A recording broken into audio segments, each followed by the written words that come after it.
Students, ഇന്ന് നമ്മൾ discuss ചെയ്യാൻ പോകുന്നത് മാർക്കറ്റ് ടു ബുക്ക് വാല്യൂ, അതായത് MB ratio and economic book value added. Okay, economic value added EVA ആണ് നമ്മൾ ഇന്ന് ഡിസ്കസ് ചെയ്യാൻ പോകുന്നത്. ഇത് രണ്ടും എന്താണ്? ഷെയർ ഹോൾഡേഴ്സ് വാല്യൂ മെഷർ ചെയ്യാനുള്ള ഒരു ഇമ്പോർട്ടൻറ്റ് അപ്രോച്ച് തന്നെയാണ്. ഇത് രണ്ടും വാല്യൂ ബേസ്ഡ് അപ്രോച്ചാണ്. ഓക്കെ, നമുക്ക് നോക്കാം എന്തൊക്കെയാണെന്ന്. First one is market to book value. Okay, market to book value. The value of the firm can be accessed in the two way. ഈ ഒരു വേയിൽ രണ്ട് ബേസിലാണ് എന്ത് ചെയ്യുന്നത്? മാർക്കറ്റിൻ്റെ വാല്യൂ ഫേമിൻ്റെ വാല്യൂ എന്ത് ചെയ്യുന്നത്? ആക്സസ് ചെയ്യുന്നത് on the basis of book value and on the basis of market value. Book വാല്യൂവിൻ്റെയും മാർക്കറ്റ് വാല്യൂവിൻ്റെയും ബേസിലാണ് എന്ത് ചെയ്യുന്നത്? വാല്യൂ ഓഫ് ദ ഫേം എന്ത് ചെയ്യുന്നത്? കണ്ടുപിടിക്കുന്നത്. Next, the book value of the firm is the historical cost or accounting value calculated from the company's balance sheet. Book value എന്ന് പറഞ്ഞാൽ എന്താണ്? ഹിസ്റ്റോറിക്കൽ കോസ്റ്റ് ആണ്. നമ്മുടെ കമ്പനിയുടെ ബാലൻസ് ഷീറ്റിൽ നിന്നാണ് നമ്മൾ എന്ത് ചെയ്യുന്നത്? ബുക്ക് വാല്യൂ കാൽക്കുലേറ്റ് ചെയ്യുന്നത്. എങ്ങനെയാണ് ബുക്ക് വാല്യൂ കാൽക്കുലേറ്റ് ചെയ്യുന്നത്? താഴെ പറയുന്നുണ്ട്, calculating by subtracting total liabilities and preferred shares intangible asset from the total asset of the company. കമ്പനീൻ്റെ ടോട്ടൽ അസെറ്റ് എന്ന് എന്ത് ചെയ്യാണ്? കമ്പനീൻ്റെ total liability, preferred shares, intangible assets ഉണ്ടെങ്കിൽ അതെല്ലാം എന്ത് ചെയ്യാണ്? ടോട്ടൽ അസെറ്റിൽ നിന്ന് സബ്സ്ട്രാക്ട് ചെയ്ത് കിട്ടുന്നതാണ് എന്ത്? ബുക്ക് വാല്യൂ എന്ന് പറയുന്നത്. Okay, next is market value. Market value എന്താണ്? കമ്പനി എന്താണ്? It is publicly traded company is determined by calculating market ക്യാപിറ്റലൈസേഷൻ്റെ ബേസിലാണ് മാർക്കറ്റ് വാല്യൂ നോക്കുന്നത്. അതെങ്ങനെയാണ്? Total number of shares outstanding multiplied by the current shares. Total share outstanding into എന്താണ്? Current share price. Okay, ഇതാണ് നമ്മുടെ market value എന്ന് പറയുന്നത്. Next, the market value is a price that investors are willing to pay to acquire or sell the stock in the secondary market. എന്താണ് market value എന്ന് പറഞ്ഞാൽ? Is a price investors willing ആയിട്ടുള്ളത്, അതായത് അവരുടെ stock secondary മാർക്കറ്റിൽ sell ചെയ്തത് acquire ചെയ്യാനും pay ചെയ്യാനും ഒക്കെ വില്ലിംഗ് ആയിട്ടുള്ളതിനെയാണ് നമ്മൾ എന്ത് ചെയ്യുന്നത്? മാർക്കറ്റ് വാല്യൂ എന്ന് പറയുന്നത്. ഓക്കെ, ഇതാണ് market value to book value എന്ന് പറയുന്നത്. അപ്പം market value to book value measure ചെയ്യുന്നത് the ratio of market value of the share to the book value. Market വാല്യൂവിൻ്റെയും ബുക്ക് വാല്യൂവിൻ്റെയും ബേസിലാണെന്ത്? മാർക്കറ്റ് ബുക്ക് വാല്യൂ റേഷ്യോ നമ്മൾ എന്ത് ചെയ്യുന്നത്? കണ്ടുപിടിക്കുന്നത്. അപ്പം നമുക്ക് എന്ത് പറയാം? MBR എന്ന് പറഞ്ഞാൽ market book to book value ratio എന്നാണ് അർത്ഥം. It is the ratio between the book value and it is the ratio between the market value and book value. അല്ലെങ്കിൽ നമുക്ക് വേറെ രീതിയിൽ പറയാം, market price per share divided by market value per share എന്നും പറയാം. ഇതിൽ നമുക്ക് ബുക്ക് വാല്യൂ മാർക്കറ്റ് വാല്യൂ നമുക്ക് തരും, പക്ഷേ ബുക്ക് വാല്യൂ നമ്മൾ എങ്ങനെയാണ് കണ്ടുപിടിക്കുക? Total share holders equity divided by total number of shares outstanding. എത്രയാണോ നമ്മുടെ ഷെയർ ഹോൾഡേഴ്സിൻ്റെ ഇക്വിറ്റി, ടോട്ടൽ ഇക്വിറ്റി എത്രയാണോ അത് ഡിവൈഡഡ് ബൈ പിന്നെന്താണ്? എത്ര ഷെയർസ് ഔട്ട്സ്റ്റാൻഡിങ് ആയിട്ടുണ്ടെന്ന്. അതും തമ്മിലുള്ള റേഷ്യോ ആണെന്ത്? ബുക്ക് വാല്യൂ എന്ന് പറയുന്നത്. ഓക്കെ, നെക്സ്റ്റ് MB റേഷ്യോ, അതായത് market to book value ratio തന്നെ വേറൊരു രീതിയിൽ കാൽക്കുലേറ്റ് ചെയ്യുന്നതാണ്. Current market capitalization divided by total share holders equity. Okay, അതാണ് നമ്മുടെ ബുക്ക് വാല്യൂ. അതാണ് market value divided by book value എന്ന് പറയുന്നത്. ഇതിൻ്റെ ബേസിലാണ് നമ്മൾ എന്ത് ചെയ്യുന്നത്? Market to book value identify ചെയ്യുന്നത്. ഓക്കെ, ഇനി നോക്കാം. ദ MB, അതായത് market value is greater than BV പറഞ്ഞാൽ എന്താ? Book value. അങ്ങനെയാണെങ്കിൽ നമുക്ക് ഓർഗനൈസേഷനിൽ മാർക്കറ്റ് വാല്യൂ ആഡഡ് എന്തായിരിക്കും? പോസിറ്റീവ് ആയിരിക്കും. ഇനി MBR, അതായത് market to book value ratio is greater than 1 ആണെങ്കിൽ എന്താണ്? നമ്മുടെ ഷെയർസ് നമ്മൾ എന്ത് ചെയ്യണം? പ്രീമിയത്തിലായിരിക്കണം സെല്ല് ചെയ്യുക. ഗ്രേറ്റർ ദാൻ 1 എന്ന് പറയുന്നത് നമ്മുടെ കമ്പനീൻ്റെ സ്റ്റോക്ക് ഈസ് ഓവർലോഡഡ് ആണ്. കമ്പനി സ്റ്റോക്ക് ഓവർലോഡ് ആകുമ്പോഴാണ് നമുക്ക് ഗ്രേറ്റർ ദാൻ 1 വരുന്നത്. അപ്പം നമ്മൾ അതെന്ത് ചെയ്യണം? പ്രീമിയത്തിലായിരിക്കണം സെല്ല് ചെയ്യേണ്ടത്. ഇനി നെക്സ്റ്റ് നോക്കാം. If MB is less than BV, അതായത് market value is less than book value, അങ്ങനെയാണെങ്കിൽ കമ്പനിയിൽ എന്താണ് നെഗറ്റീവ് മാർക്കറ്റ് വാല്യൂ ആഡഡ് ആണ് ഉണ്ടാവുക. ഇനി നോക്കുക, MBR market to book value ratio is less than 1 എന്ന് പറയുന്നത് അണ്ടർ വാല്യൂ ഓഫ് സ്റ്റോക്കാണ്. മറ്റേത് ഓവർ വാല്യൂ ആണ്, ഇത് അണ്ടർ വാല്യൂ ആണ്. അപ്പോൾ അങ്ങനെയാണെങ്കിൽ നമ്മൾ എന്ത് ചെയ്യണം, ഷെയർ ഡിസ്കൗണ്ടിലായിരിക്കണം സെല് ചെയ്യേണ്ടത്. Next, if MV is equal to book value, അങ്ങനെയാണെങ്കിൽ നമുക്ക് എന്ത് ചെയ്യില്ല, മാർക്കറ്റ് വാല്യൂ ആഡഡ് എന്ന് പറയുന്നത് 0 ആയിരിക്കും. അതേപോലെ market to book value ratio equal to 1 ആകുമ്പോൾ നമ്മൾ ഷെയർസ് എന്ത് ചെയ്യണം, പാറിലായിരിക്കണം, അതിൻ്റെ ഒറിജിനൽ പാർ വാല്യൂവിലായിരിക്കണം എന്ത് ചെയ്യേണ്ടത്, സെല്ല് ചെയ്യേണ്ടത്. ഇത്രയാണ് നമുക്ക് MV മാർക്കറ്റ് ടു ബുക്ക് വാല്യൂവിനെ കുറിച്ച് ഡിസ്കസ് ചെയ്യാനുള്ളത്. നെക്സ്റ്റ് നമ്മൾ നോക്കുന്നത് ഇതിൻ്റെ ഒരു പ്രോബ്ലമാണ്. ഓക്കെ, നോക്കാം എങ്ങനെ അത് ചെയ്യാമെന്ന്. The market value to book value for P and Q company using the following equations.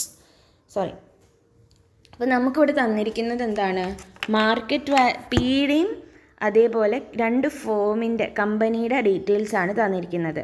P എന്ന് പറഞ്ഞ കമ്പനിക്ക് കറണ്ട് മാർക്കറ്റ് പ്രൈസ്, അതായത് M.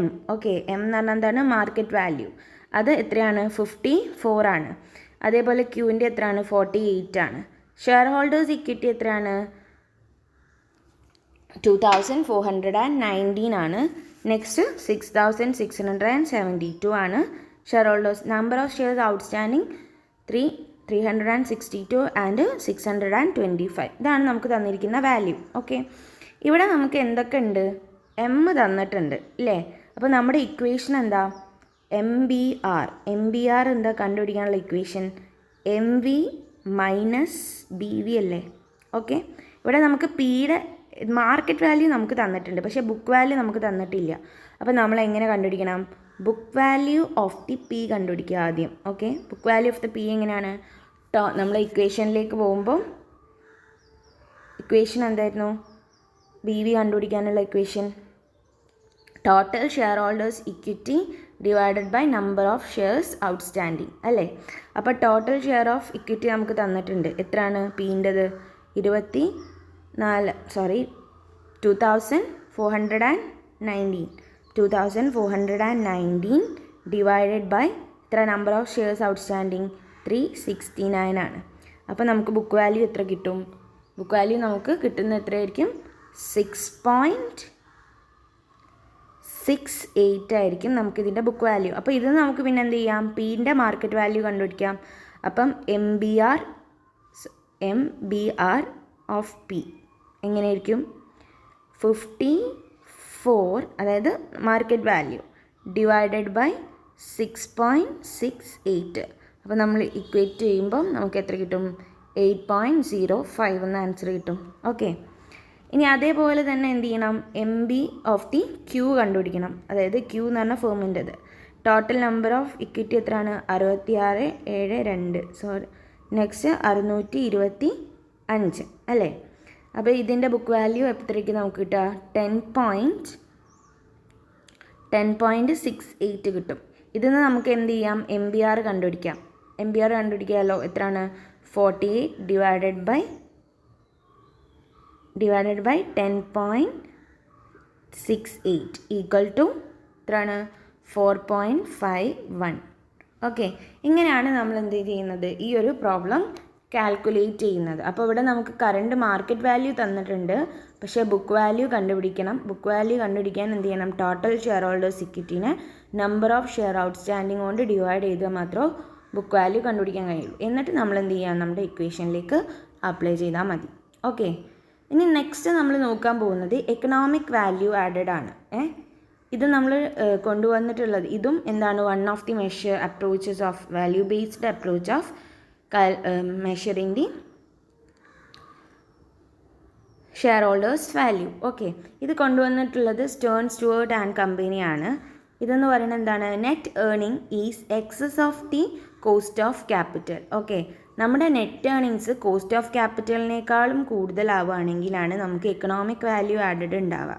അപ്പം it represent the excess return ആണ് to the share holders. Share ഹോൾഡേഴ്സിന് മിനിമം കിട്ടുന്ന റിട്ടേണിനേക്കാളും കൂടുതൽ എന്തെങ്കിലും ഉണ്ടെങ്കിലാണ് നമുക്ക് അതിന് എക്കണോമിക് വാല്യൂ ആഡഡ് എന്ന് പറയാൻ പറ്റുക. Okay, it is the net value added to the share holders. അതെന്താണ്? It's a net value added ആണ്. അപ്പോൾ നമുക്ക് EVA കണ്ടുപിടിക്കാനുള്ള ഇക്വേഷൻ ഉണ്ട്. ഇതാണ് net operating profit after tax ആണ് NO പാർട്ട് എന്ന് പറയുന്നത്. ഓക്കെ, മൈനസ് ക്യാപിറ്റൽ ഇൻവെസ്റ്റഡ്. എത്രയാണ് നമ്മൾ ക്യാപിറ്റൽ ഇൻവെസ്റ്റ് ചെയ്തത് അത് മൈനസ് ചെയ്താൽ നമുക്ക് EVA ആണ് കിട്ടുക. മറ്റൊരു രീതിയിൽ നോക്കുമ്പം EVA equal to NOPAT minus ഇതാണ് ടോട്ടൽ കോസ്റ്റ് ഓഫ് ക്യാപിറ്റൽ, അതായത് weighted average cost of capital, ഇതൊരു പെർസെൻറ്റേജ് ആയിരിക്കും ഉണ്ടാവുക, ഇൻറ്റു ടോട്ടൽ ക്യാപിറ്റൽ എംപ്ലോയ്ഡ്. എത്രയാണോ നമ്മുടെ ക്യാപിറ്റൽ എംപ്ലോയ്ഡ് അത് തമ്മിൽ മൾട്ടിപ്ലൈ ചെയ്ത് net operating profit after tax എന്ന് നമ്മൾ മൈനസ് ചെയ്താൽ നമുക്ക് കിട്ടുന്നത് EVA ആണ്. അപ്പോൾ ഇവിടെ 3 ഏരിയാസിൽ നമ്മൾ എന്ത് ചെയ്യണം? കോൺസെൻട്രേറ്റ് ചെയ്യാനുണ്ട്. അപ്പോൾ ഇതിൻ്റെ കാൽക്കുലേഷൻസ് നമുക്ക് നെക്സ്റ്റ് ക്ലാസ്സിൽ ഡിസ്കസ് ചെയ്യാം. ഇപ്പം നെക്സ്റ്റ് ഇൻട്രൊഡക്ഷൻ ആയിട്ട് നമ്മൾ എന്ത് ചെയ്യുക? ഇത് ഓർത്ത് വയ്ക്കാം. നെക്സ്റ്റ് നമ്മൾ നോക്കാൻ പോകുന്നത് ഫീച്ചേഴ്സ് ഓഫ് EVA ആണ്. It is the value based financial performance measure. എന്താണ്? വാല്യൂ ബേസ്ഡ് മെഷറാണ് എന്ത്? EVA എന്ന് പറയുന്നത്. Next, a measure reflecting the absolute amount of the share holders value created or destroyed during each year. അവരെന്താണ്? Absolute amount of share holder value എന്ത് ചെയ്യുന്നുണ്ട്? കണ്ടുപിടിക്കുന്നുണ്ട്. എന്തിൽ? EVAയിൽ. Okay, next, and useful tool for choosing the most promising financial investment.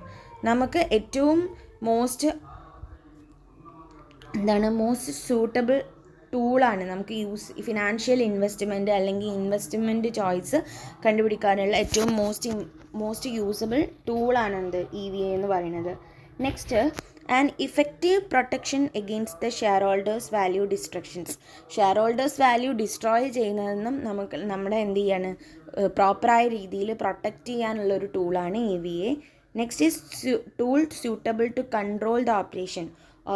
Operations ഒക്കെ control ചെയ്യാൻ, അതായത് ഓർഗനൈസേഷനിൽ ഉണ്ടാവുന്ന നമ്മുടെ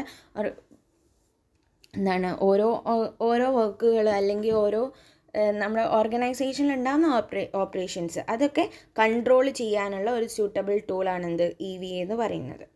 next, a measure highly correlated with stock price. ഇതെന്താണ്? സ്റ്റോക്ക് പ്രൈസ് വെച്ച് എത്രത്തോളം റിലേഷനിലാണ് ഉള്ളതെന്ന് മെഷർ ചെയ്യാൻ വേണ്ടി EVA എന്ത് ചെയ്യുന്നു? സഹായിക്കുന്നുണ്ട്. ഓക്കെ, നെക്സ്റ്റ് നമ്മൾ നോക്കുന്നത് അഡ്വാൻറ്റേജസ് ഓഫ് EVA ആണ്. നോക്കുക first, an EVA system help managers to make better investment decision. ഒരു ഓർഗനൈസേഷനിലെ മാനേജേഴ്സിന് അവരുടെ ഇൻവെസ്റ്റ്മെൻറ്റ്, അവരുടെ ഏർണിങ്സ് നമ്മൾ എവിടെ ഇൻവെസ്റ്റ് ചെയ്യണം എന്നുള്ള ഒരു ബെറ്റർ ഡെസിഷൻ എടുക്കാൻ വേണ്ടി EVA സഹായിക്കുന്നുണ്ട്. Next, EVA is a tool which helps to focus managers' attention on the impact of their decision in increasing the shareholders' wealth. ഷെയർഹോൾഡേഴ്സിൻ്റെ വെൽത്തിന് എന്ത് ചെയ്യുന്നു? ഇമ്പോർട്ടൻസ് കൊടുക്കുന്നുണ്ട്. അതുകൊണ്ട് തന്നെ ഡിസിഷൻസ് എടുക്കുമ്പോൾ തന്നെ ഷെയർ ഹോൾഡേഴ്സിനെ കൂടി എന്ത് ചെയ്യും? നമ്മൾ അവരുടെ ഇൻട്രസ്റ്റ് കൂടി എന്ത് ചെയ്യുന്നുണ്ട്? കൺസിഡർ ചെയ്യും. EVA can be used as the basis for valuation of goodwill and share. ഓർഗനൈസേഷൻ്റെ ഗുഡ് ഷെയർ വാല്യൂ ഒക്കെ എന്ത് ചെയ്യാണ്? വാല്യൂ ചെയ്യാൻ EVA യൂസ് ചെയ്യുന്നുണ്ട്. Next, it consider long term and short term benefit for the company. EVAനെ നമുക്ക് എന്ത് ചെയ്യാം? കമ്പനീൻ്റെ ലോങ് ടേം ബെനിഫിറ്റായിട്ടും അതേപോലെ ഷോർട്ട് ടേം ബെനിഫിറ്റായിട്ടും നമുക്ക് കൺസിഡർ ചെയ്യാം.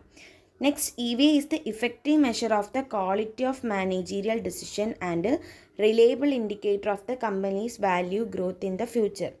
പിന്നെ നമുക്ക് എന്താണ് EVAൻ്റെ വേറൊരു അഡ്വാൻറ്റേജസ് എന്ന് പറഞ്ഞാൽ ഒരു ക്വാളിറ്റി ഉള്ള, അതായത് നമ്മൾ മാനേജീരിയൽ ഡിസിഷൻ വളരെ ക്വാളിറ്റി ഉള്ള മാനേജീരിയൽ ഡിസിഷൻ എടുക്കാനും അത് മെഷർ ചെയ്യാനും അതേപോലെ കമ്പനീൻ്റെ ഗ്രോത്ത്, അതേപോലെ ഫ്യൂച്ചറിലെ കമ്പനിക്ക് എങ്ങനെയാണ് ഗ്രോത്ത്, ഇതൊക്കെ ഇൻഡിക്കേറ്റ് ചെയ്യുന്ന ഒരു റിലയബിൾ സോഴ്സായിട്ടും നമുക്ക് എന്ത് ചെയ്യാൻ പറ്റും? EVAനെ അനലൈസ് ചെയ്യാൻ പറ്റും.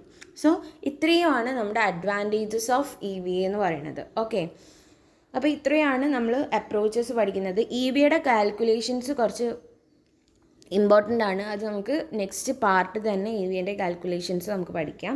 അപ്പോൾ ഇത്രയും അപ്രോച്ചുകൾ ഉണ്ടെന്ന് എന്ത് ചെയ്യുക? മനസ്സിലാക്കി വെക്കുക. അപ്പോൾ നമ്മൾ ടോട്ടലി കുറേ അപ്രോച്ചുകൾ ഡിസ്കസ് ചെയ്തു. ഓക്കെ, അപ്പോൾ market value to book value and economic value added ആണ് ഇന്ന് ഡിസ്കസ് ചെയ്തത്. എന്താണ് മാർക്കറ്റ് ടു ബുക്ക് വാല്യൂ എന്ന് നമ്മൾ നോക്കി. അതേപോലെ അതിൻ്റെ ഇക്വേഷൻസ് എന്താണ്? It's ratio between the market value and book value. പിന്നെ നമ്മളതിൻ്റെ ഒരു പ്രോബ്ലം, നമ്മൾ എങ്ങനെയാണ് ആ market value to book value കണ്ടുപിടിക്കുക എന്നുള്ളത് അത് നോക്കി. നെക്സ്റ്റ് എക്കണോമിക് വാല്യൂ ആഡഡ് ആണ്. അതും അതിൻ്റെ ഇക്വേഷൻസ് എങ്ങനെയാണ്? NOPAT minus weighted average cost of capital into total capital employed, then features and advantages. Okay, അപ്പോൾ ഇത്രയും നമ്മളിന്ന് ഡിസ്കസ് ചെയ്തു. ബാക്കിയുള്ള കാര്യങ്ങൾ നെക്സ്റ്റ് പാർട്ടിൽ ഡിസ്കസ് ചെയ്യും. Okay, thank you.